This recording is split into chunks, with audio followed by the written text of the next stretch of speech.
Quiero que se fije bien en esta imagen.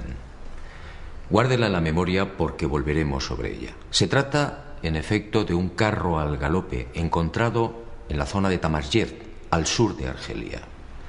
Una pintura como otras que iremos viendo, que guarda una estrecha relación con la historia que quiero contarle. Otra historia oficialmente imposible, que no será del agrado de los arqueólogos ortodoxos. Pero la verdad, como usted sabe muy bien, no es patrimonio de nadie. Sígame y juzgue por sí mismo.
Keops, Kefren, Micerinos, el símbolo de Egipto, la última de las 7 maravillas del mundo antiguo, y sobresaliendo como una reina Keops, la gran pirámide.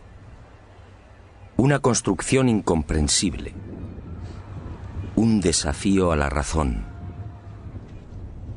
una obra que provoca vértigo. ¿Quién la levantó y, sobre todo, cómo? Keops reúne 3 millones de bloques de piedra caliza y granítica. Bloques que oscilan entre 2 y 40 toneladas de peso. Bloques tallados con tal precisión que no permiten el paso de una hoja de papel.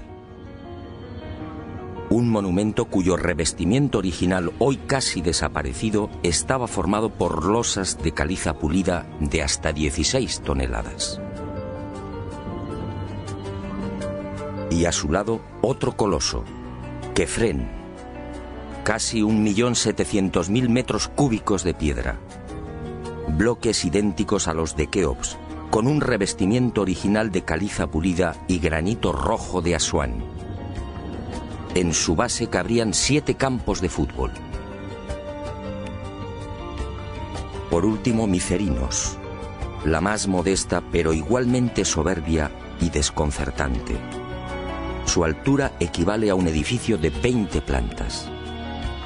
Hoy la tecnología tendría graves dificultades para alzar y depositar esos bloques de piedra.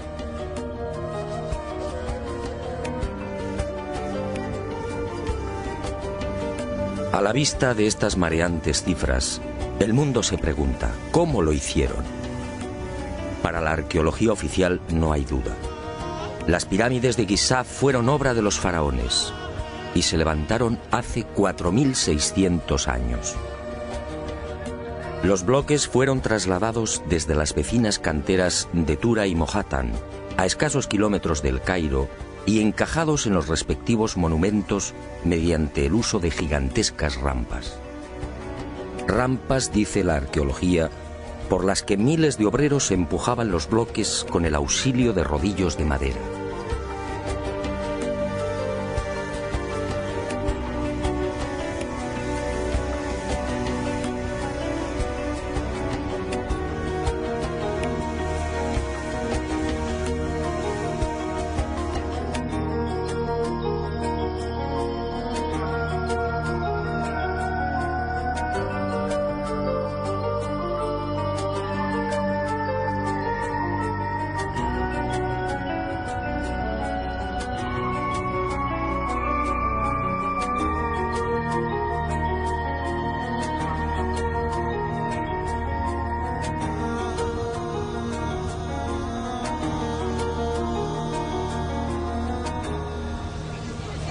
Pero la célebre teoría de las rampas, divulgada en el siglo XX por el arqueólogo alemán Ludwig Borchardt, no termina de convencer a cuantos hemos tenido el privilegio de pisar la meseta de Giza y contemplar estos 3 millones de bloques. Y son 2 las razones que ponen en entredicho la versión oficial.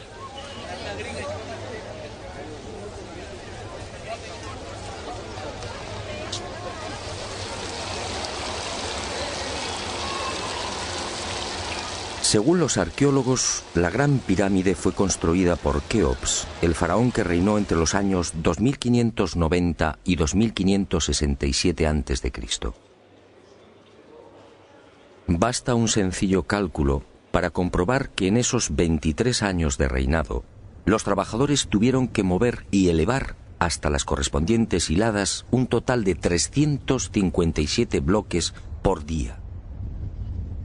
357 moles de piedra con pesos que oscilan entre 2.000 y 40.000 kilos.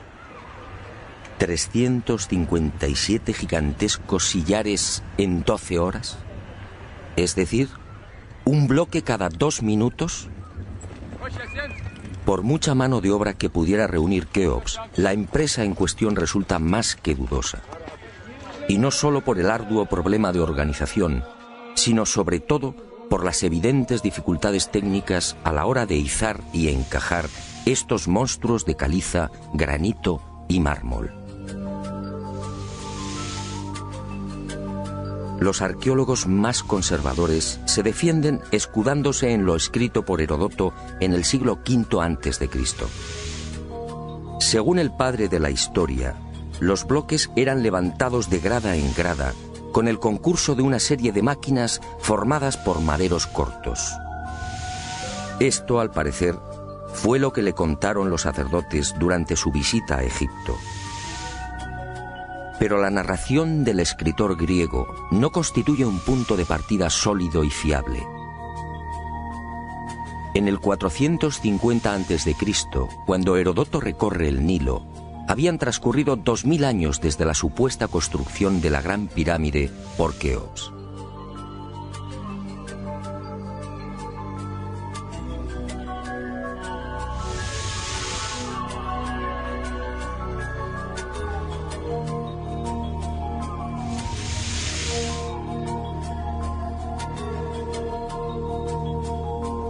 Heródoto no menciona las rampas, ni se atreve tampoco con el espinoso problema de los 357 bloques por día. Heródoto cuenta lo que le contaron. ¿Es esto una prueba científica para determinar cómo y cuándo se levantó la Gran Pirámide?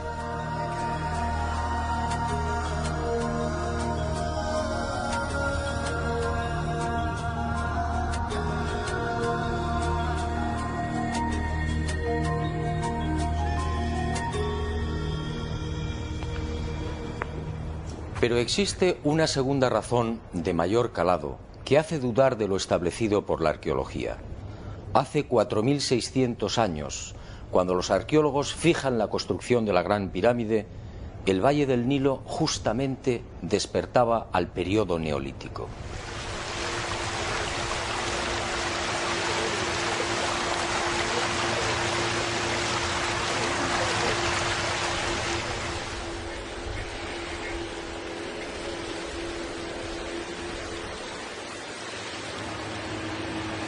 En otras palabras, tanto en el sur, en el Alto Egipto, como en las regiones del Fayum y del delta occidental, los habitantes malvivían en chozas de juncos y adobe.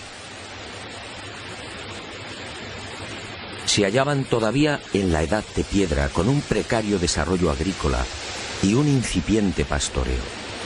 Sus herramientas eran groseras, basadas principalmente en la industria lítica.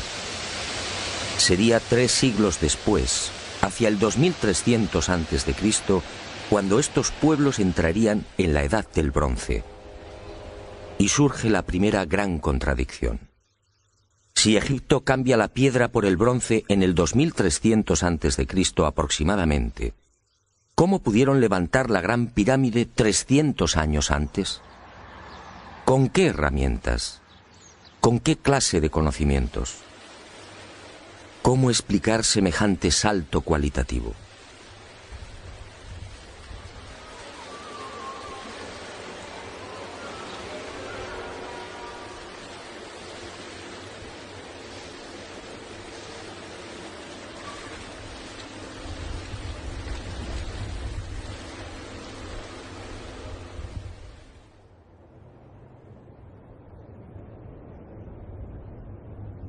Nadie en su sano juicio y con un mínimo de información puede aceptar que esta maravilla arquitectónica fuera obra de unas gentes primitivas que ni siquiera conocían la escritura.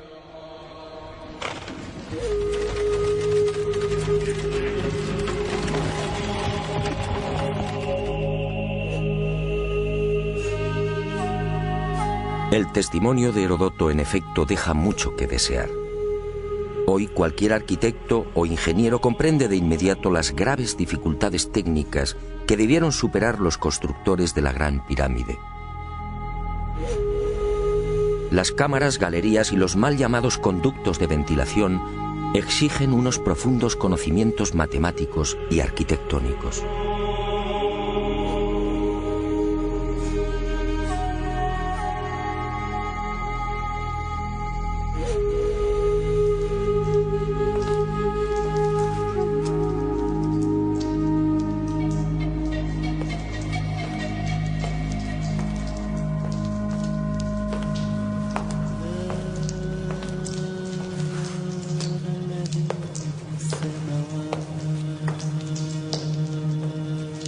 Basta echar un vistazo a las toscas herramientas con las que, según los arqueólogos, se construyeron las pirámides para comprender que algo falla en esta historia.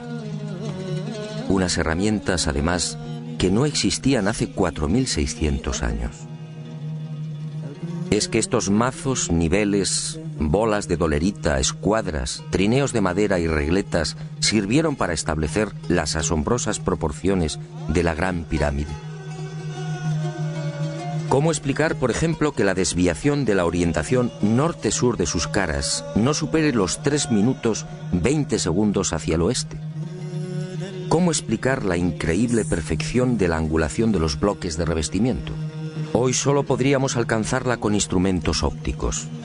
¿Cómo entender que hace 4600 años aquellos pueblos neolíticos dispusieran ya de una medida tan perfecta como el codo? Como es sabido, Solo en la era espacial se ha podido comprobar que el metro estaba mal medido. Su longitud en realidad es algo más de lo que siempre habíamos creído. El metro exacto tiene una longitud de 1.047. Pues bien, 2 codos egipcios equivalían exactamente a 1.047. El metro de la era espacial. ¿Cómo lo lograron? Pero las dudas y contradicciones no terminan ahí. Hasta el día de hoy, nadie ha logrado explicar satisfactoriamente el sistema de iluminación utilizado a la hora de construir las pirámides. Las tradicionales antorchas no sirven. No hay restos de hollín en techos o paredes. En cuanto a la fórmula de los espejos, reflejando la luz solar hasta lo más profundo, tampoco resiste un análisis medianamente serio. El movimiento del Sol obligaría a los constructores a una penosa labor de permanente rectificación. Esa luz sería útil como mucho para las salas y galerías más próximas a la entrada.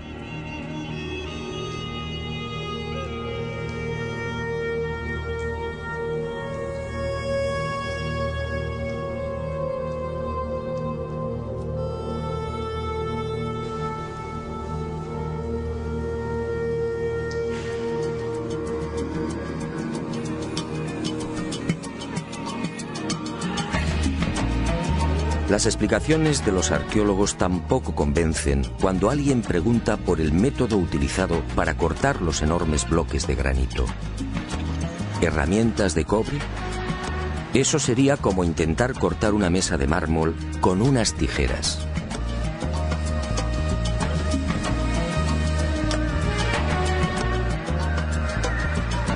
Y otro tanto sucede con el asombroso y enigmático pulido de los vasos de diorita y granito. ¿Qué clase de taladro utilizaban para que la cara interior ofrezca el mismo pulido que la exterior? ¿Cómo lo lograban si por las bocas de estos panzudos vasos no cabe siquiera la mano de un niño? Y otro detalle estremecedor. Al examinar el pulido de estos vasos y platos, los expertos han comprobado que a cada vuelta la presión ejercida era 500 veces mayor que la obtenida en la actualidad con los poderosos taladros de punta de diamante artificial. Y de nuevo la gran interrogante. Si muchos de estos vasos han sido fechados en el 2600 a.C., ¿quién los fabricó? ¿El hombre de la edad de piedra? Evidentemente no.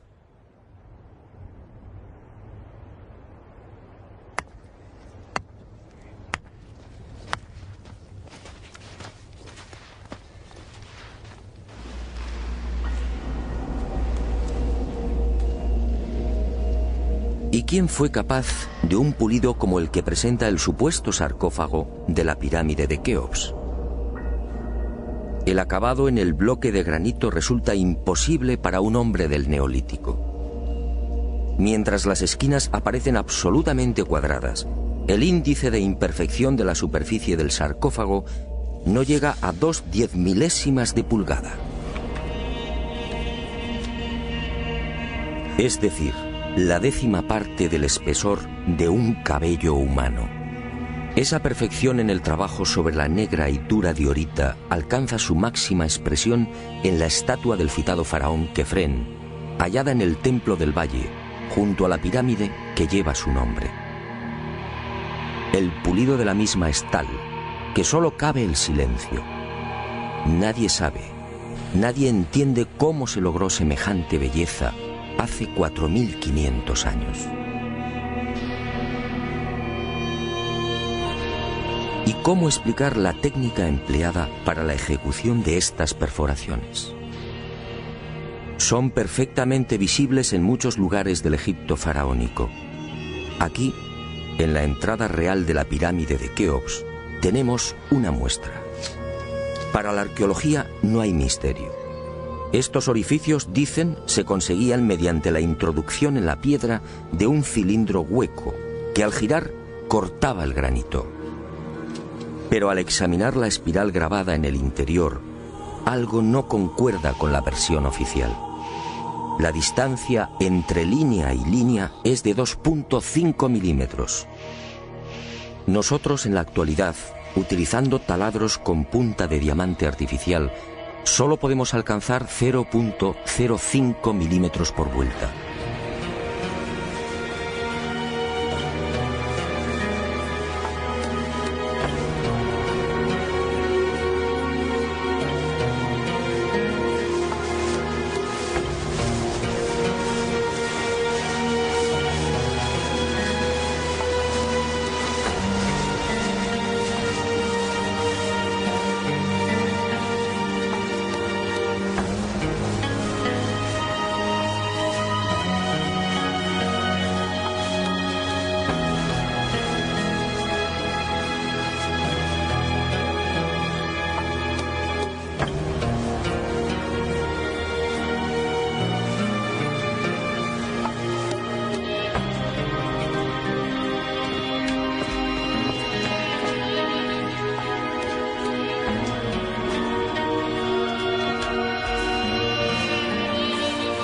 Cómo desarrollaban aquellos primitivos egipcios semejante presión y fuerza con un simple cilindro hueco.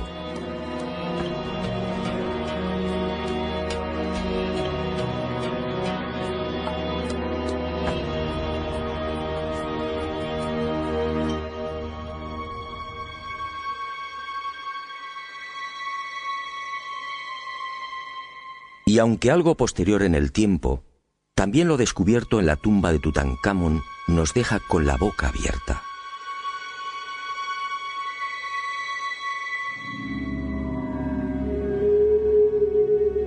Cuchillos inoxidables, sandalias y manoplas de oro,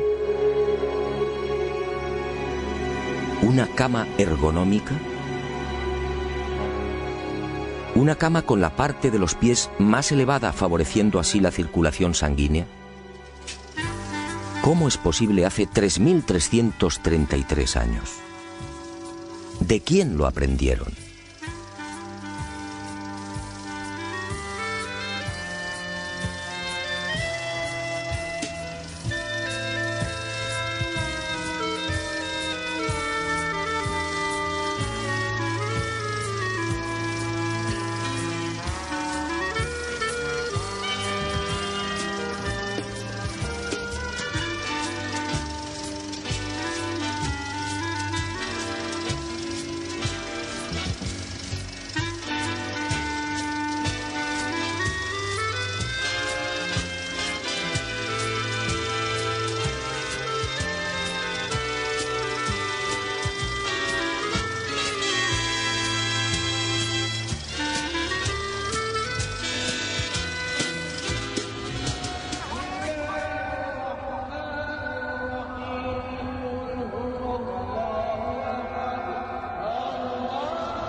Hoy, francamente, son muy pocos los que creen en la versión oficial. Hace 4.600 años, los pueblos que habitaban esta región no estaban en condiciones de imaginar siquiera este portento arquitectónico. Pero entonces, ¿quién levantó las pirámides?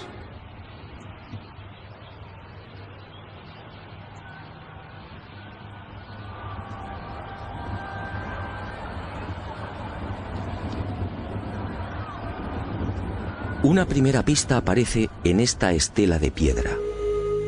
Una estela depositada en la sala 42 del Museo del Cairo y que muy pocos turistas se detienen a contemplar. La arqueología la denomina la estela del inventario. Se trata casi con seguridad de una copia de otro texto mucho más antiguo. En ella se lee un párrafo demoledor que deja sin argumentos a los arqueólogos. Dice así: el faraón Keops fundó la casa de Isis, señora de la pirámide, detrás de la casa de la Esfinge. ¿Señora de la pirámide? ¿Quiere esto decir que la gran pirámide ya existía cuando Keops llegó al poder?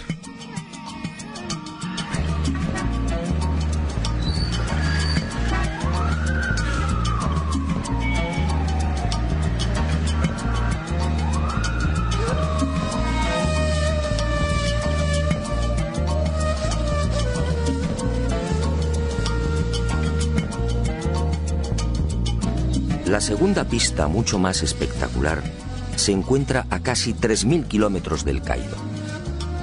Y hacia allí nos dirigimos.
Este papiro, o lo que queda de él, recibe el nombre de Canon de Turín. Fue descubierto en 1822 por el viajero italiano Bernardino Drobetti en la antigua ciudad egipcia de Tebas. El propio Champollion lo tradujo, concediéndole una singular importancia. Pero la arqueología ha preferido ignorarlo. Y no es de extrañar a la vista de su contenido. Esta escritura hierática procede de la época del no menos célebre Ramsés II, entre los años 1290 y 1224 a.C. Para algunos, el faraón que persiguió a Moisés. En total, 160 fragmentos correspondientes a 11 hojas escritas hace 3200 años y en las que se lee una extraña lista de reyes. Una lista de reyes egipcios imposible para la ciencia. Imposible, sí, porque de aceptar lo manifestado en este documento arqueológico, la cronología faraónica se vendría abajo. ¿Y qué dice este papiro de 1,70 metros de longitud? Sencillamente que en un lejano pasado, Egipto fue gobernado por unos seres mitad hombres, mitad dioses, que recibían el nombre de Sen-Suhor, los compañeros de Horus. La lista de estos misteriosos reyes sitúa el primer gobierno en el Valle del Nilo, no durante el faraón Menes hace 5000 años, como afirma la arqueología, sino mucho más atrás en el tiempo. Concretamente hace 11.000 años. Esta desconcertante y revolucionaria lista de reyes aparece ratificada en buena medida por otra historia igualmente despreciada por los arqueólogos. Me refiero a lo escrito por Manetón en el 240 a.C. Este sumo sacerdote recibió el encargo del faraón Ptolomeo II Filadelfo de escribir la historia de Egipto desde sus comienzos. Manetón tuvo acceso a la documentación depositada en el templo de On, en Heliópolis, y cumplió el trabajo. En los escasos fragmentos que se conservan de su obra, en especial en los recopilados por Eusebio, puede leerse algo insólito que, como decía, coincide en lo básico con lo relatado en el Canon de Turín. Según Manetón, antes de Menes, el primer faraón de la primera dinastía, Egipto fue gobernado por unos semidioses y también durante miles de años. El sumo sacerdote greco-egipcio no habla de los Sen-Suhor, pero la casualidad es más que sospechosa. ¿Quiénes eran los Sen-Suhor? ¿Por qué los califican de semidioses?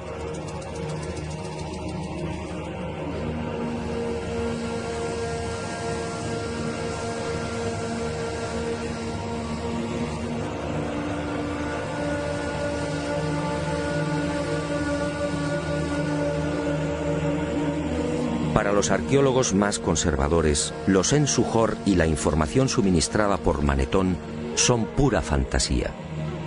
Y aparentemente tienen razón. Si Egipto fue gobernado hace 11.000 años, ¿Dónde están las pruebas y los vestigios arqueológicos que deberían delatar a esas culturas? ¿O están ahí? ¿No será que la arqueología no los quiere ver?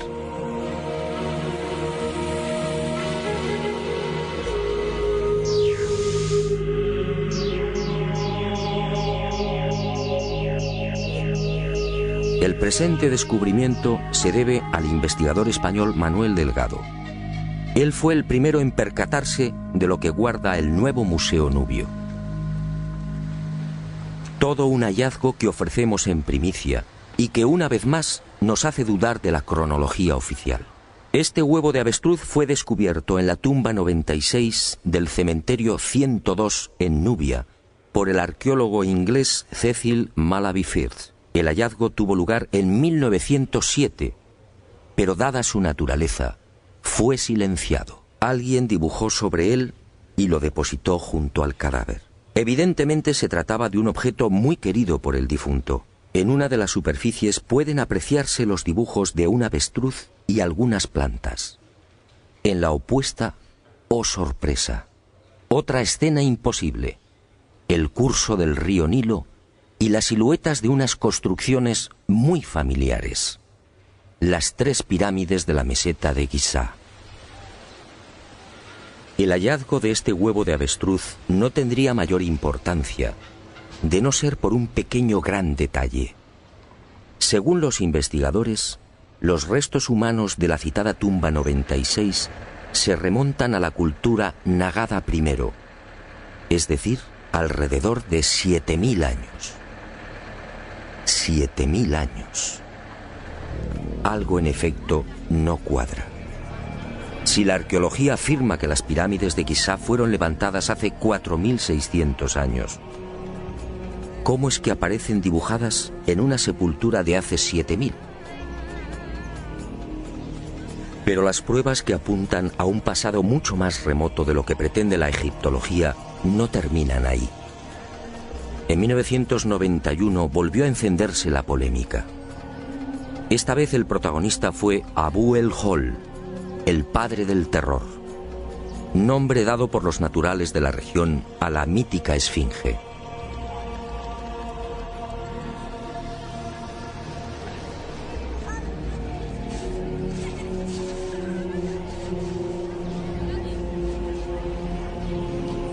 La esfinge, otro monumento emblemático de Egipto construido según la arqueología por el faraón Kefren hace 4.500 años.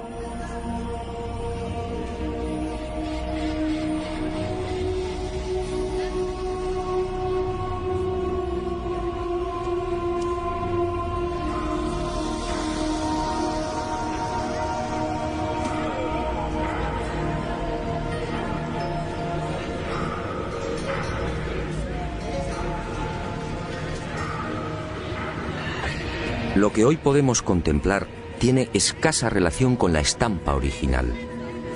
En el pasado se hallaba totalmente pintada. El cuerpo de león en rojo y el tocado de la cabeza en azul, con rayas horizontales en amarillo. Portaba una barba postiza y por delante de esa barba aparecía una estatua a tamaño natural. Durante la invasión de los mamelucos, la esfinge fue cañoneada y la nariz destrozada. 4.500 años. ¿Por qué la arqueología sitúa la construcción de la esfinge en esa época? En primer lugar, por el parecido del rostro con algunas de las estatuas de Kefren, y además por el hecho de hallarse muy próxima al templo funerario de dicho faraón. Aunque parezca increíble, eso es todo.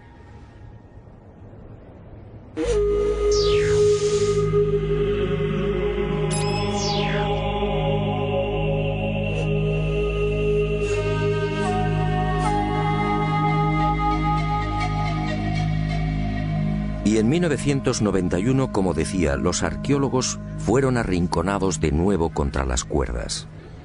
Un equipo de la Universidad de Boston, dirigido por el geólogo Robert Scotch, dio a conocer un estudio que retrasaba la construcción de la esfinge en varios miles de años. Mediante la utilización de ondas sonoras y micrófonos especiales, Los geólogos norteamericanos exploraron las rocas que forman parte de la Esfinge. El resultado fue asombroso. La zona delantera del monumento y parte de las paredes del foso que la rodea presentan una erosión de 2 metros de profundidad, provocada por las lluvias. En la época de Kefren, supuesto constructor de la Esfinge, esta región era un desierto. La única explicación a esa erosión acuática hay que buscarla en un clima especialmente húmedo, entre el 5000 y el 7000 a.C. Casi mágicamente hemos llegado a un punto que ya fue contemplado en uno de los anteriores capítulos de este planeta encantado. ¿Recuerda?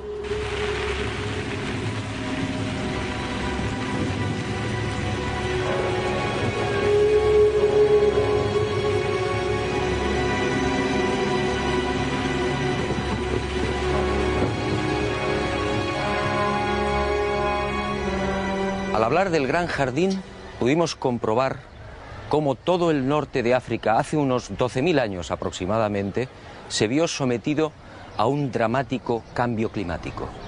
En otras palabras, la Universidad de Boston acertó.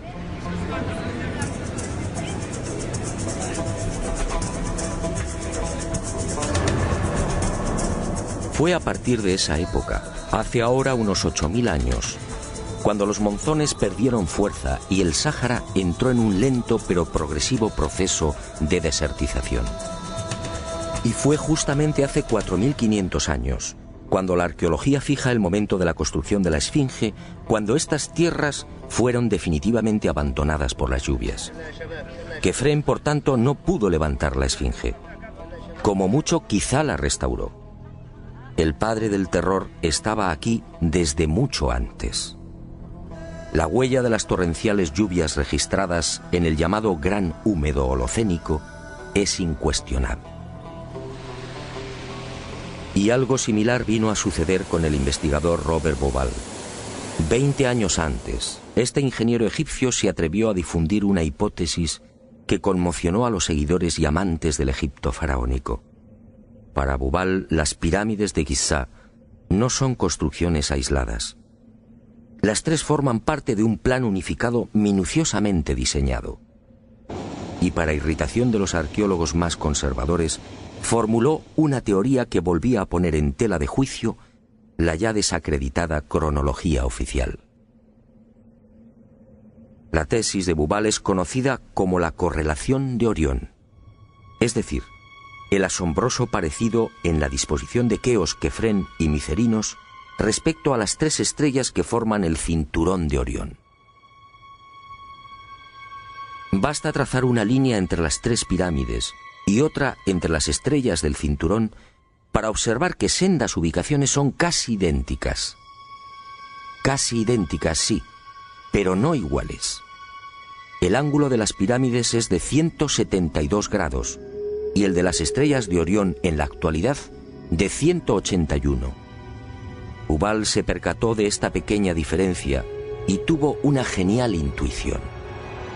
Con la ayuda de las computadoras retrocedió en la historia y descubrió que la alineación de las estrellas del cinturón de Orión coincidía con la de las pirámides hace 12.500 años.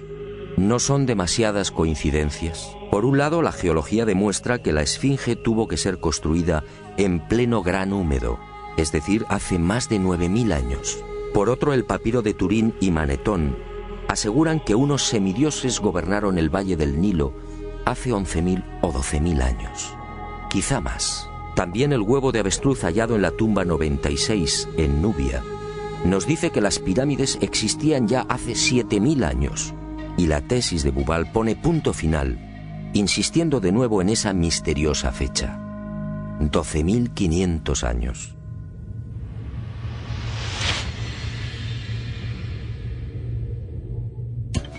Si tres indicios constituyen una prueba, ¿qué podemos pensar cuando al menos se contabilizan 5? 5 indicios, sí, de momento.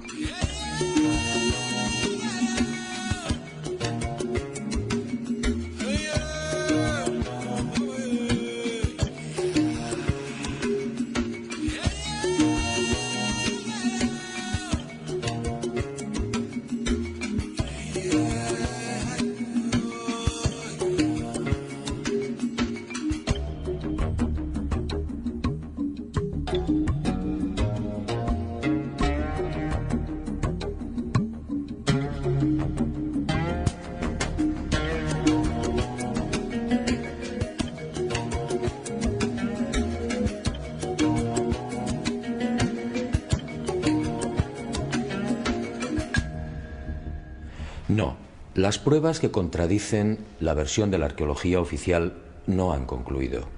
¿Recuerda usted esta pintura? Fue descubierta en el Tassili argelino. Según los arqueólogos, tiene una antigüedad aproximada de 5.500 años, probablemente mucho más. Se trata, en mi opinión, de un carro egipcio. Pero ¿cómo es posible? ¿Un carro egipcio a 2.500 kilómetros del Nilo?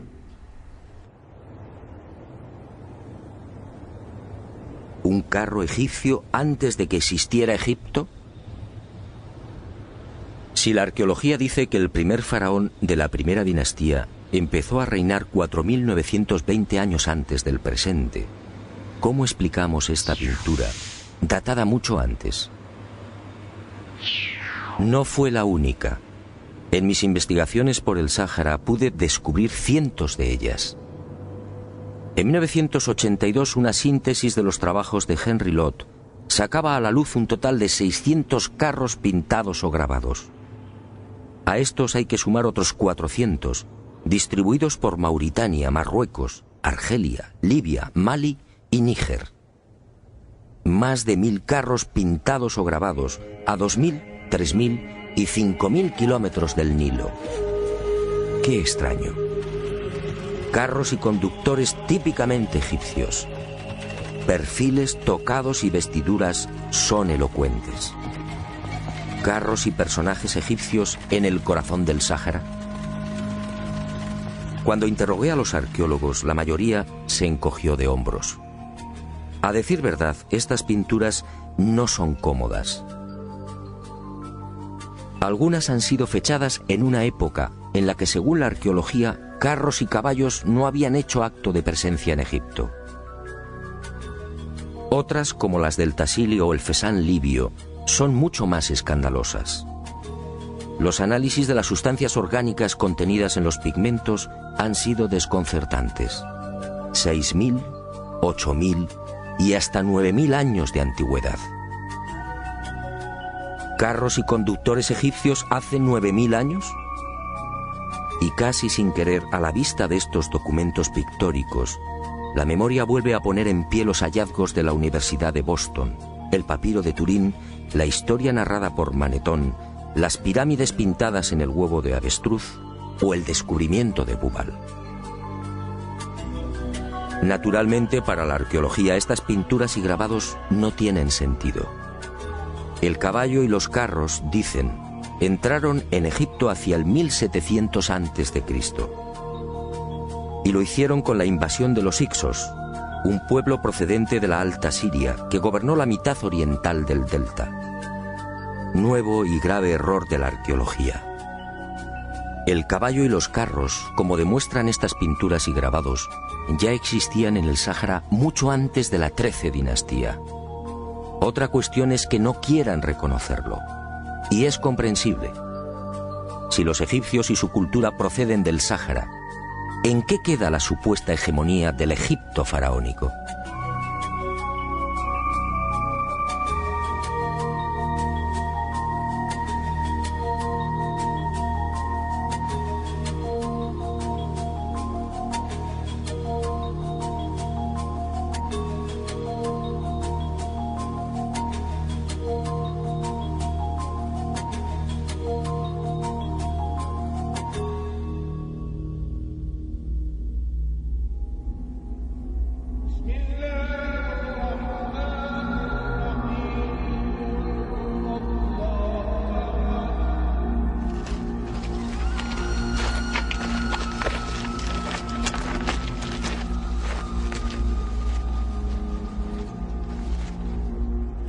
Pero las imposibles pinturas egipcias en el Sáhara, a 2.500 kilómetros del Nilo, no se limitan a carros al galope. Otras, para desconcierto e irritación de la arqueología, presentan escenas muy diferentes. Ofrendas. Personajes adornados con el ureus, la serpiente sagrada sobre las cabezas. Barcas igualmente egipcias. Vestimentas similares a las que lucen faraones y sacerdotes. Individuos de perfil al más puro estilo egipcio. pinturas todas ellas muy anteriores al Egipto faraónico.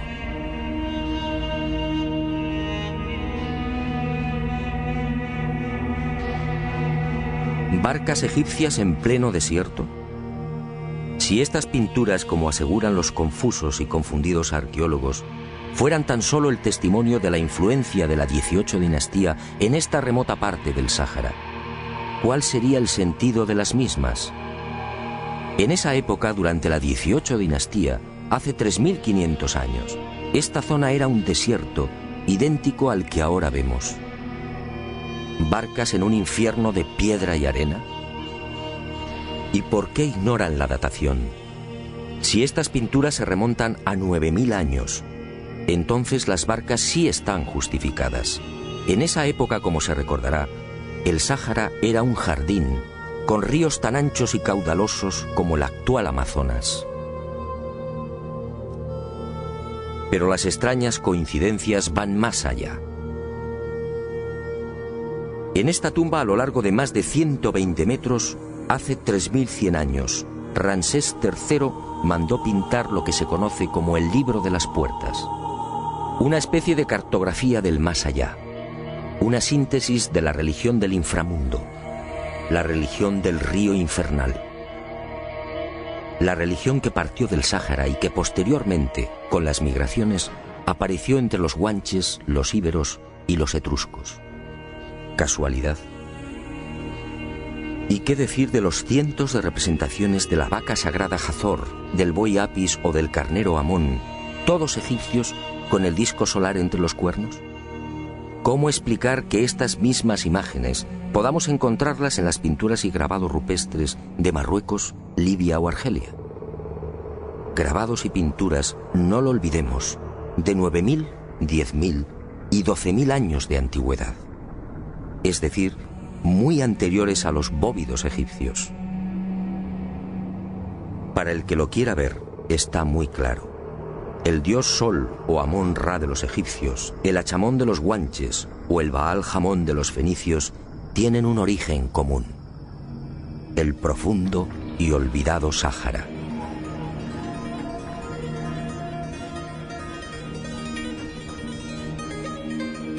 Puede que Herodoto y Diodoro de Sicilia tuvieran razón. Egipto, el Egipto faraónico, fue obra de los dioses. Ha llegado el momento de ser valiente. Para mí, hace 9.000 o 10.000 años, quizá más, alguien no humano descendió en el gran jardín, en el Sáhara Azul, y puso en marcha una gran cultura. Una civilización intuida en una lengua, una religión y unas costumbres comunes.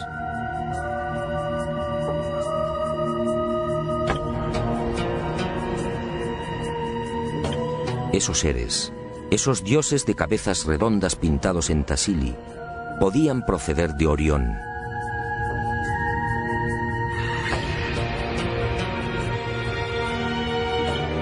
Y ellos, o sus descendientes, levantaron estas magníficas e imposibles construcciones.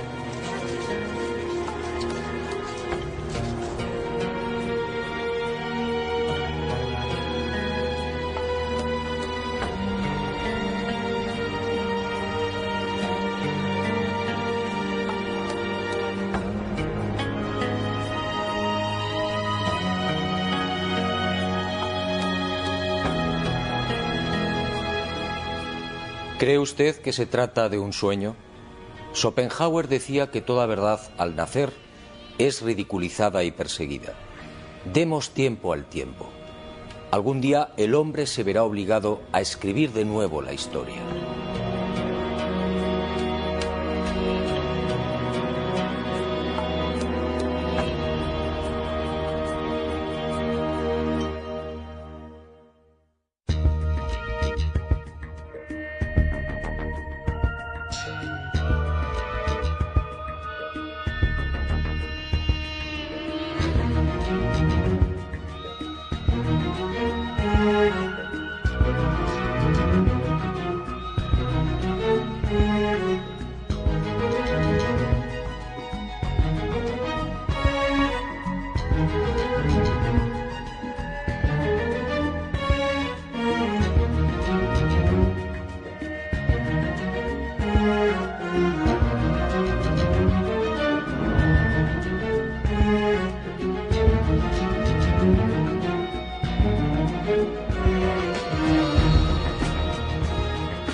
Hoy, francamente, son muy pocos los que creen en la versión oficial. Hace 4.600 años, los pueblos que habitaban esta región no estaban en condiciones de imaginar siquiera este portento arquitectónico. Pero entonces, ¿quién levantó las pirámides?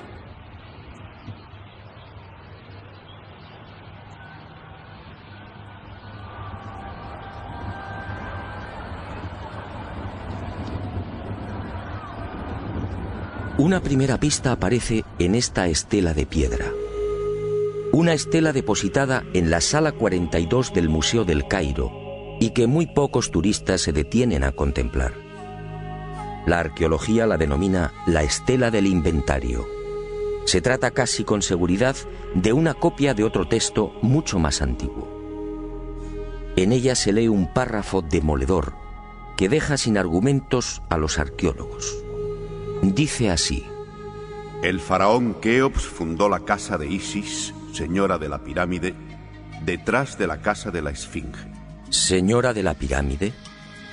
¿Quiere esto decir que la Gran Pirámide ya existía cuando Keops llegó al poder?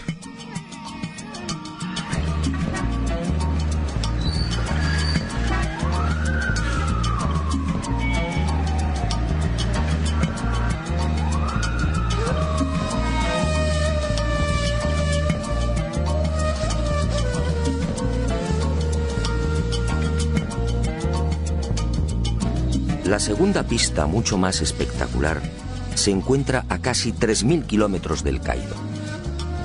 Y hacia allí nos dirigimos.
Pero existe una segunda razón de mayor calado que hace dudar de lo establecido por la arqueología. Hace 4.600 años, cuando los arqueólogos fijan la construcción de la Gran Pirámide, el Valle del Nilo justamente despertaba al periodo neolítico.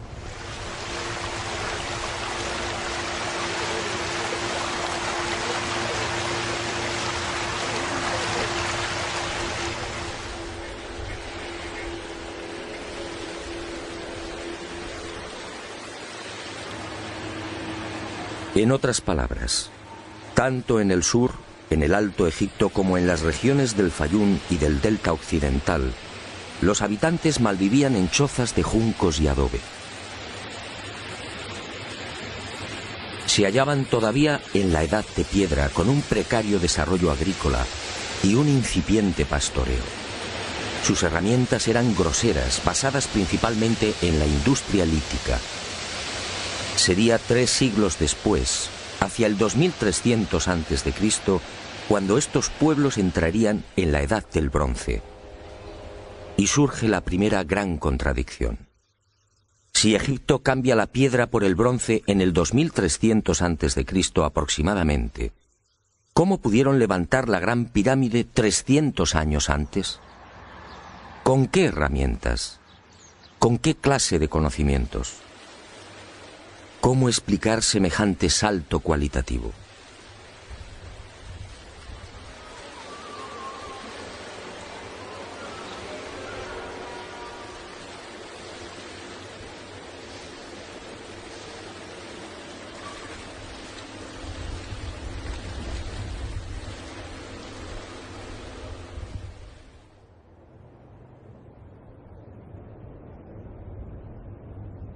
Nadie en su sano juicio y con un mínimo de información puede aceptar que esta maravilla arquitectónica fuera obra de unas gentes primitivas que ni siquiera conocían la escritura.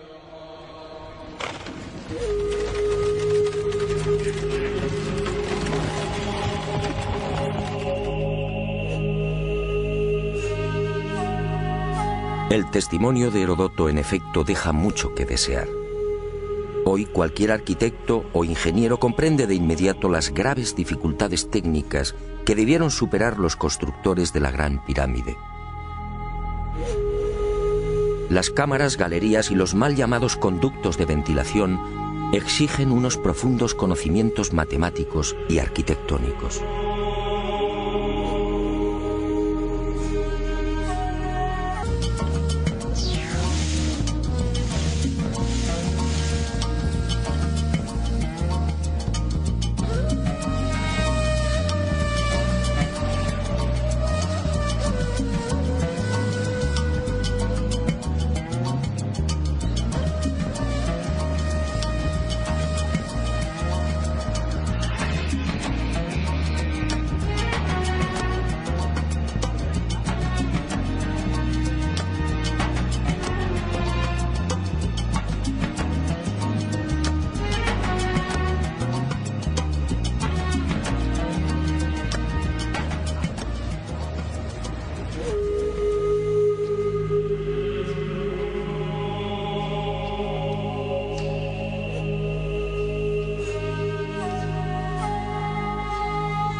Este papiro, o lo que queda de él, recibe el nombre de Canon de Turín. Fue descubierto en 1822 por el viajero italiano Bernardino Drobetti en la antigua ciudad egipcia de Tebas. El propio Champollion lo tradujo, concediéndole una singular importancia. Pero la arqueología ha preferido ignorarlo. Y no es de extrañar a la vista de su contenido.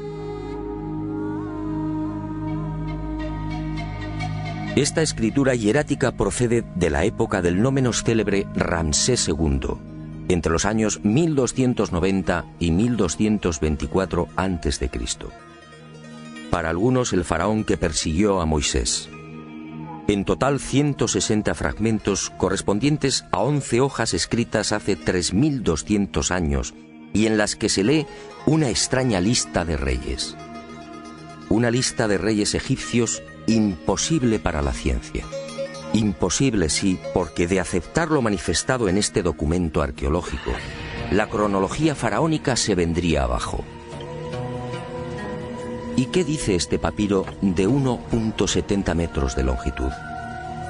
Sencillamente que en un lejano pasado, Egipto fue gobernado por unos seres mitad hombres, mitad dioses, que recibían el nombre de Sensu-Hor, los compañeros de Horus. La lista de estos misteriosos reyes sitúa el primer gobierno en el Valle del Nilo, no durante el faraón Menes hace 5000 años como afirma la arqueología, sino mucho más atrás en el tiempo, concretamente hace 11.000 años. Según los arqueólogos, tiene una antigüedad aproximada de 5.500 años, probablemente mucho más. Se trata, en mi opinión, de un carro egipcio. Pero ¿cómo es posible? ¿Un carro egipcio a 2.500 kilómetros del Nilo? ¿Un carro egipcio antes de que existiera Egipto? Si la arqueología dice que el primer faraón de la primera dinastía empezó a reinar 4.920 años antes del presente, ¿cómo explicamos esta pintura, datada mucho antes? No fue la única. En mis investigaciones por el Sáhara pude descubrir cientos de ellas. En 1982, una síntesis de los trabajos de Henry Lott sacaba a la luz un total de 600 carros pintados o grabados. A estos hay que sumar otros 400, distribuidos por Mauritania, Marruecos, Argelia, Libia, Mali y Níger. Más de 1000 carros pintados o grabados a 2000, 3000 y 5000 kilómetros del Nilo. ¡Qué extraño! Carros y conductores típicamente egipcios. Perfiles, tocados y vestiduras son elocuentes. Carros y personajes egipcios en el corazón del Sáhara. Cuando interrogué a los arqueólogos, la mayoría se encogió de hombros. A decir verdad, estas pinturas no son cómodas.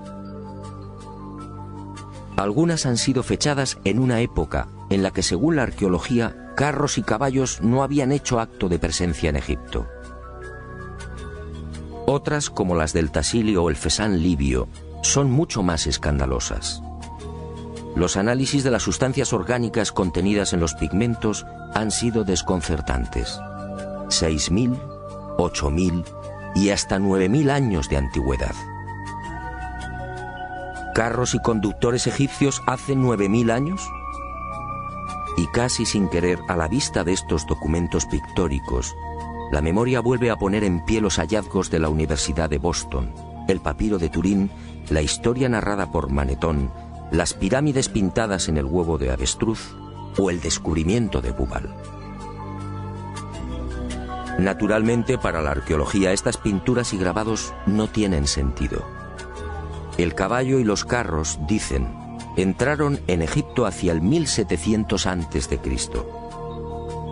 y lo hicieron con la invasión de los Hicsos, un pueblo procedente de la Alta Siria que gobernó la mitad oriental del delta. Nuevo y grave error de la arqueología.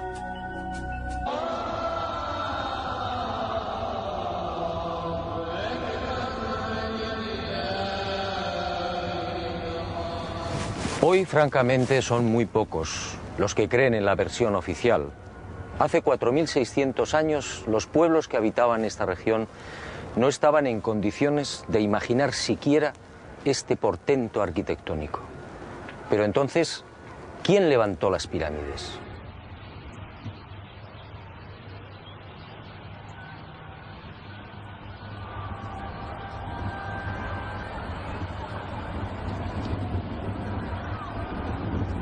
Una primera pista aparece en esta estela de piedra.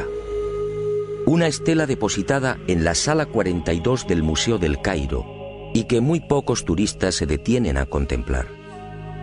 La arqueología la denomina la estela del inventario. Se trata casi con seguridad de una copia de otro texto mucho más antiguo. En ella se lee un párrafo demoledor que deja sin argumentos a los arqueólogos. Dice así: El faraón Keops fundó la casa de Isis, señora de la pirámide, detrás de la casa de la Esfinge. ¿Señora de la pirámide? ¿Quiere esto decir que la Gran Pirámide ya existía cuando Keops llegó al poder?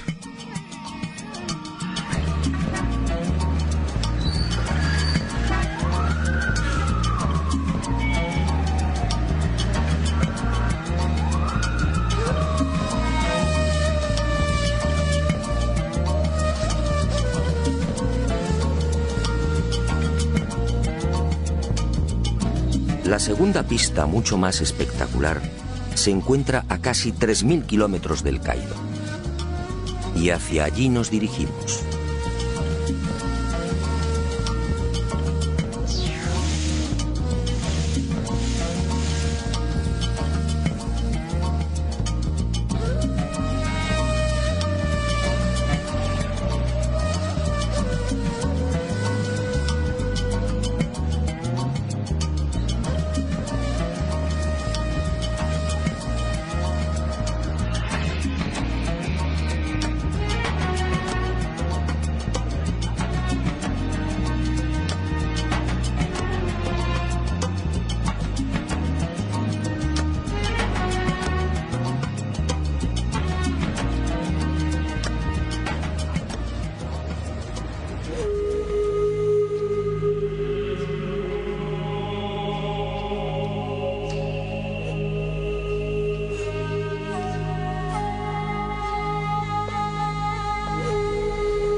pero comprende de inmediato las graves dificultades técnicas que debieron superar los constructores de la Gran Pirámide. Las cámaras, galerías y los mal llamados conductos de ventilación exigen unos profundos conocimientos matemáticos y arquitectónicos.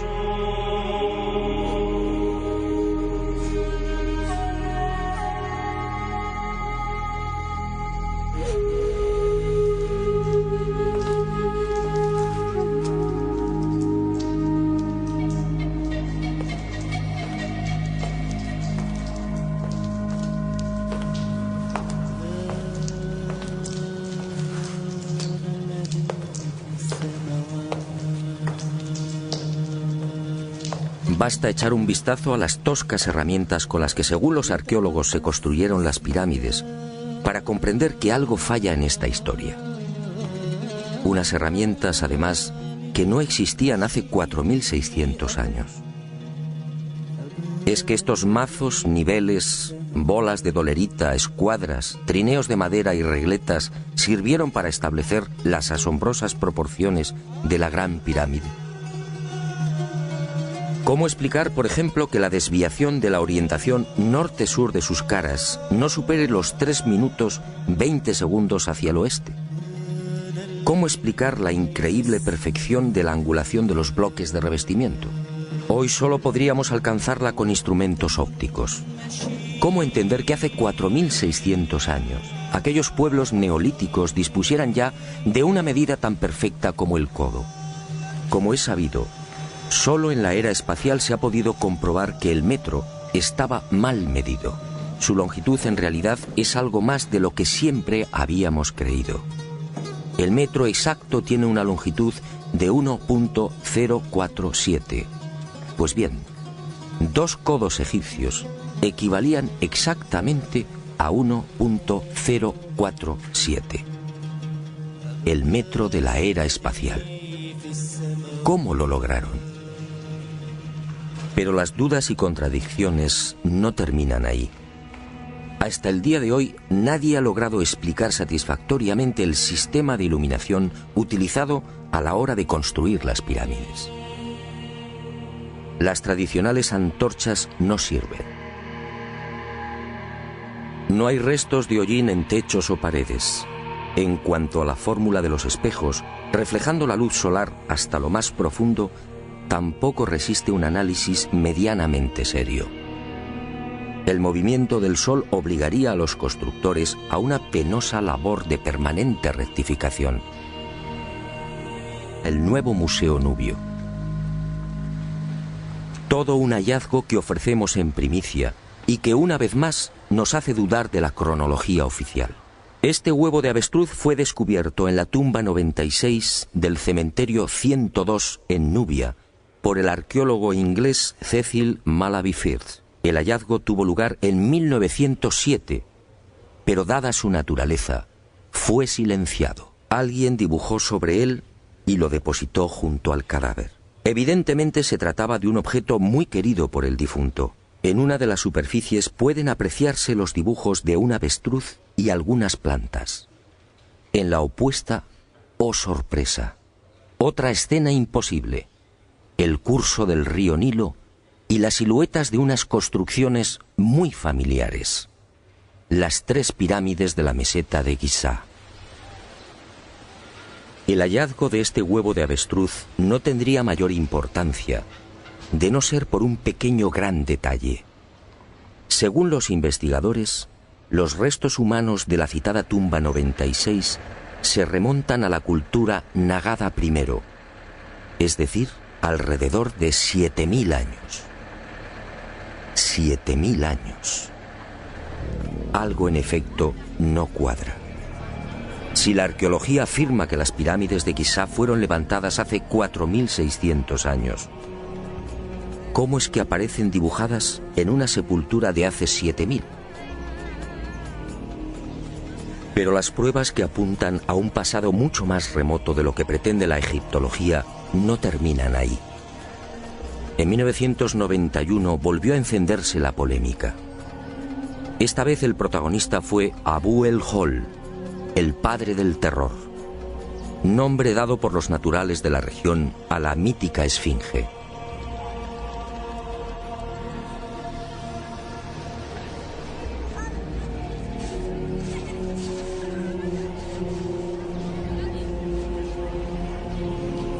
La esfinge, otro monumento emblemático de Egipto construido según la arqueología por el faraón Kefren hace 4500 años.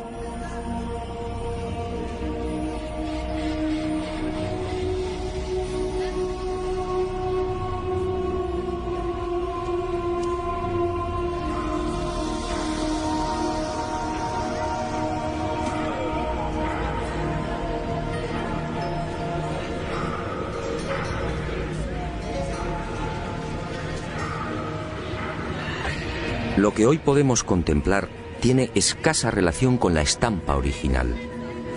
En el pasado se hallaba totalmente pintado.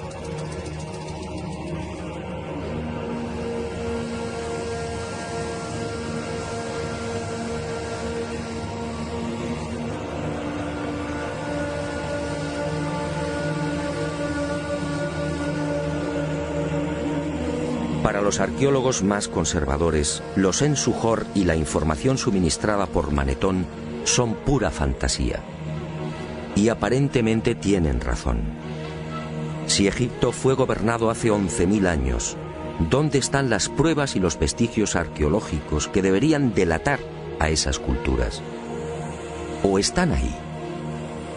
¿No será que la arqueología no los quiere ver?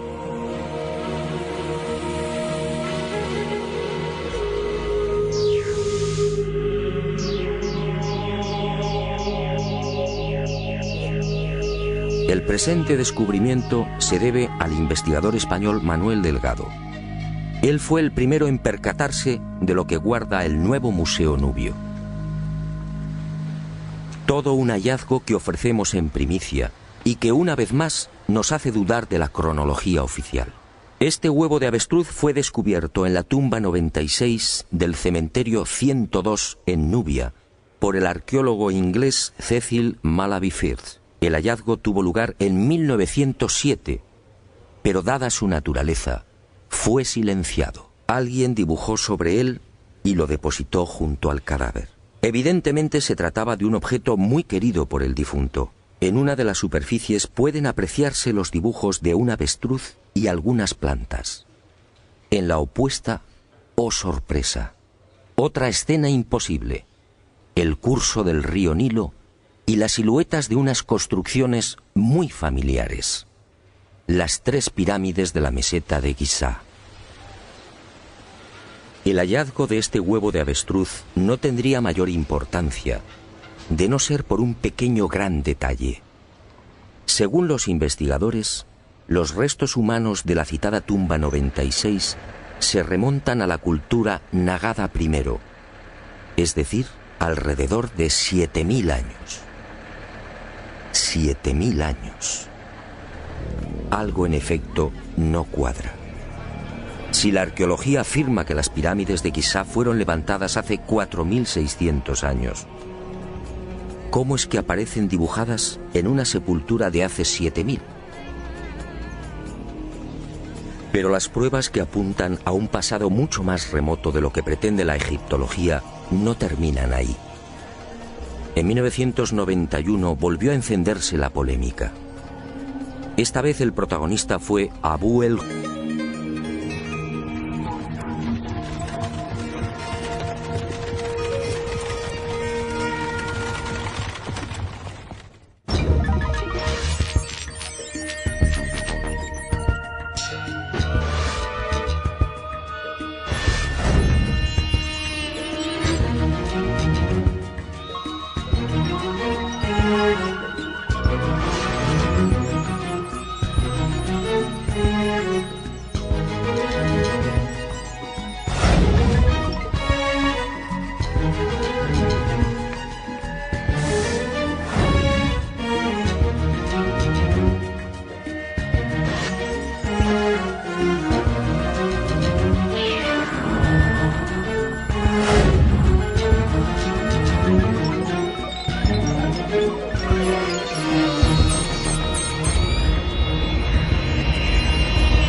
Keops, Kefren, Micerinos, el símbolo de Egipto, la última de las 7 maravillas del mundo antiguo, y sobresaliendo como una reina Keops, la Gran Pirámide. Una construcción incomprensible, un desafío a la razón, una obra que provoca vértigo. ¿Quién la levantó y sobre todo cómo? Keops reúne 3 millones de bloques de piedra caliza y granítica, bloques que oscilan entre 2 y 40 toneladas de peso. Bloques pueblos entrarían en la edad del bronce. Y surge la primera gran contradicción. Si Egipto cambia la piedra por el bronce en el 2300 a.C. aproximadamente, ¿cómo pudieron levantar la Gran Pirámide 300 años antes? ¿Con qué herramientas? ¿Con qué clase de conocimientos? ¿Cómo explicar semejante salto cualitativo?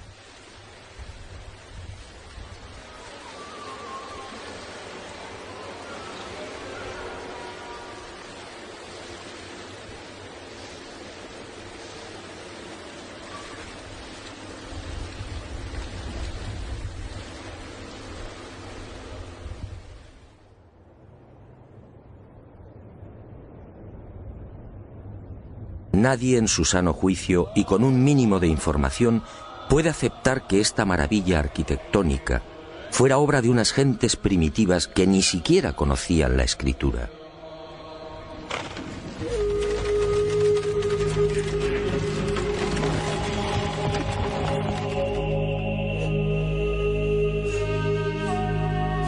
El testimonio de Heródoto, en efecto, deja mucho que desear. Hoy cualquier arquitecto o ingeniero comprende de inmediato las graves dificultades técnicas que debieron superar los constructores de la Gran Pirámide. Las cámaras, galerías y los mal llamados conductos de ventilación exigen unos profundos conocimientos matemáticos y arquitectónicos.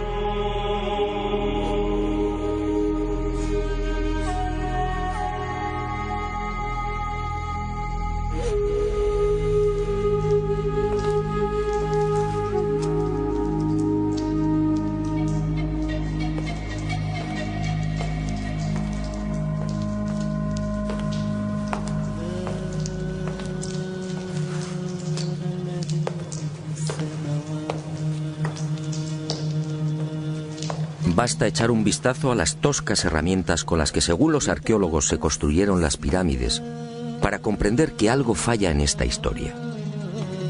Unas herramientas, además, que no existían hace 4600 años.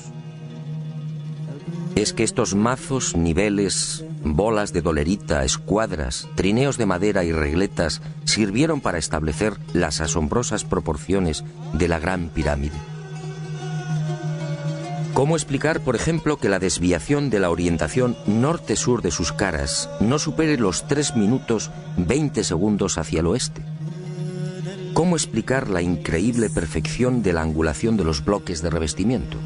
Hoy solo podríamos alcanzarla con instrumentos ópticos.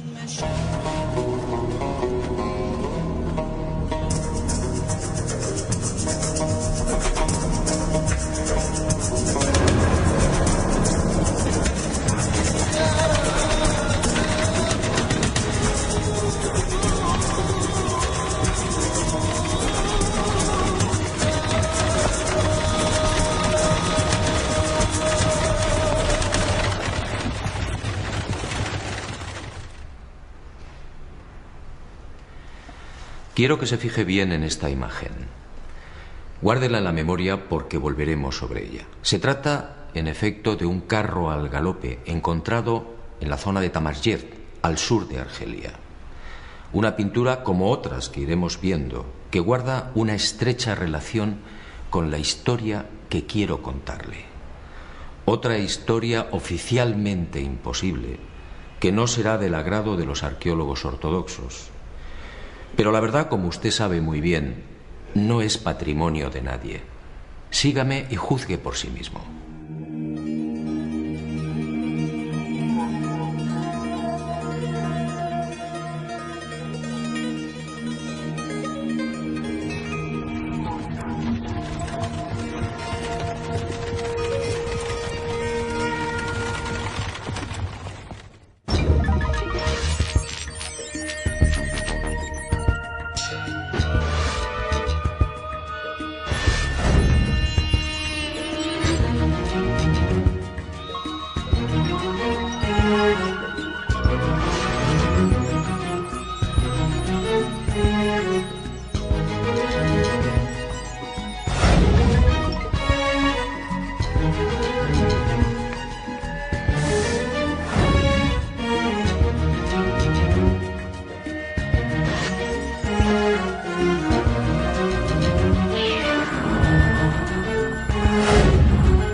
Pero las imposibles pinturas egipcias en el Sáhara, a 2.500 kilómetros del Nilo, no se limitan a carros al galope.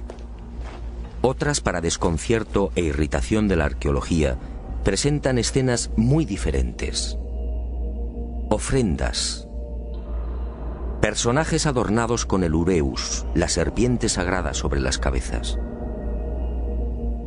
Barcas igualmente egipcias. Vestimentas similares a las que lucen faraones y sacerdotes. Individuos de perfil al más puro estilo egipcio. Pinturas todas ellas muy anteriores al Egipto faraónico.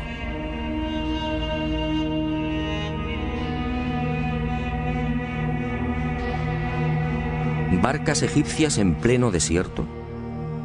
Si estas pinturas, como aseguran los confusos y confundidos arqueólogos, fueran tan solo el testimonio de la influencia de la 18 dinastía en esta remota parte del Sáhara, ¿cuál sería el sentido de las mismas? En esa época, durante la 18 dinastía, hace 3.500 años, esta zona era un desierto idéntico al que ahora vemos. ¿Barcas en un infierno de piedra y arena? ¿Y por qué ignoran la datación? Si estas pinturas se remontan a 9.000 años, entonces las barcas sí están justificadas. En esa época, como se recordará, el Sáhara era un jardín, con ríos tan anchos y caudalosos como el actual Amazonas. Pero las extrañas coincidencias van más allá. En esta tumba, a lo largo de más de 120 metros, hace 3.100 años, Ramsés III mandó pintar lo que se conoce como el Libro de las Puertas, una especie de cartografía del más allá, una síntesis de la religión del inframundo, la religión del río infernal, la religión que partió del Sáhara y que posteriormente, con las migraciones, apareció entre los guanches, los íberos y los etruscos. ¿Casualidad? ¿Y qué decir de los cientos de representaciones de la vaca sagrada Hathor, del buey Apis o del carnero Amón, todos egipcios con el disco solar entre los cuernos? ¿Cómo explicar que estas mismas imágenes podamos encontrarlas en las pinturas y grabados rupestres de Marruecos